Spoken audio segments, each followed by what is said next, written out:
नमस्कार दोस्तों, हमारे YouTube चैनल पर एक बार फिर आपका स्वागत है। मध्य प्रदेश शिक्षक भर्ती वर्ग 2 और वर्ग 3 को लेकर एक और बड़ी अपडेट निकलकर सामने आ रही है। जैसा कि आप यहां पर देख रहे हैं, भर्ती परीक्षा नियमों में बदलाव। तो भर्ती परीक्षा के बीच में नियम आपके बदले जाते हैं। इसको लेकर हाईकोर्ट में याचिकाएं दायर की गई थी। इनको लेकर हाईकोर्ट में सुनवाई हुई और हाईकोर्ट में सुनवाई के बाद एक बड़ा फैसला भर्ती परीक्षाओं को लेकर दिया गया है।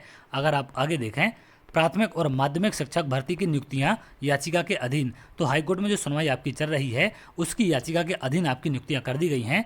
हाईकोर्ट ने स्कूल शिक्षा विभाग सहित अन्य से मांगा जवाब। इसके साथ साथ इन सभी से जवाब मांगा गया है। अब पूरा क्या मामला है, किस चीज़ को लेकर नियम आपके बदले गए हैं, इन सब की तमाम जानकारी यहाँ पर आपको दी गई है। मध्य प्रदेश हाईकोर्ट ने माध्यमिक और प्राथमिक शिक्षक भर्ती परीक्षा के तहत होने वाली नियुक्तियों को इस याचिका के अंतिम निर्णय के अधीन कर दिया है।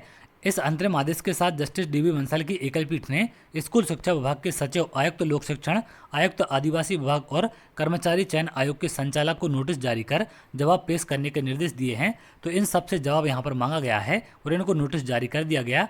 दरअसल सतना निवासी प्रदीप कुमार पांडे की ओर से आर्यन और मलिया ने पक्ष रखा। उन्होंने बताया कि माध्यमिक शिक्षक संस्कृत पद के लिए भर्ती प्रक्रिया में पात्रता नियमों में अचानक संशोधन कर दिया गया। याचिकाकर्ता ने वर्ष 2023 में आयोजित माध्यमिक शिक्षक पात्रता परीक्षा में सफलता प्राप्त की थी और सभी आवश्यक योग्यताएं भी पूरी की थीं। लेकिन राज्य सरकार ने वर्ष 2024 में नया परीक्षा संचालन मैनुअल जारी किया, जिसमें माध्यमिक शिक्षक संस्कृत पद के लिए पात्रता शर्तों में संशोधन कर दिया गया। करीब 10,000 पदों पर नियुक्तियां होनी हैं। वर्ष 2018 के नियमों के अनुसार माध्यमिक शिक्षक संस्कृत पद के लिए शास्त्री उपाधि द्वितीय श्रेणी संस्कृत साहित्य व्याकरण के साथ अनिवार्य थी। इसी आधार पर याचिकाकर्ता ने 2023 में आयोजित पात्रता परीक्षा में भाग लिया और उसे सफलतापूर्वक उत्तीर्ण किया। वर्ष 2024 में जारी नए पात्रता मापदंड को संशोधित करते हुए संस्कृत साहित्य को ही मुख्य विषय के रूप में 3 वर्ष अध्ययन करने की अनिवार्यता लागू कर दी गई। इस बदलाव के कारण याचिकाकर्ता और अन्य सामान्य योग्यता वाले उम्मीदवार अचानक अयोग्य हो गए।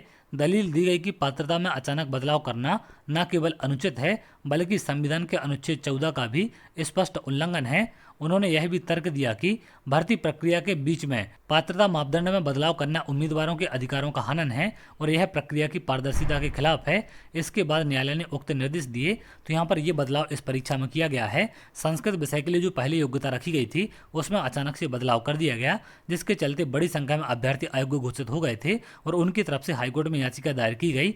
याचिका पर हाईकोर्ट में सुनवाई के बाद भर्ती परीक्षा अंतरिम आदेश के अधीन कर दी गई है। जैसा कि यहाँ पर आप देख पा रहे हैं, तो नियुक्ति आपके अंतरिम आदेश के अधीन रहेगी जब तक कि फाइनल फैसला नहीं आएगा। उसी फैसले के तहत आपकी नियुक्ति प्रक्रिया की जाएगी। चलिए आगे जो भी अपडेट होगी मैं आपको जरूर शेयर करूंगा। अगर आप ऐसी जानकारी चाहते हैं तो हमारे चैनल के साथ जुड़ सकते हैं, जिससे और भी इंपॉर्टेंट अपडेट आपको मिल सके।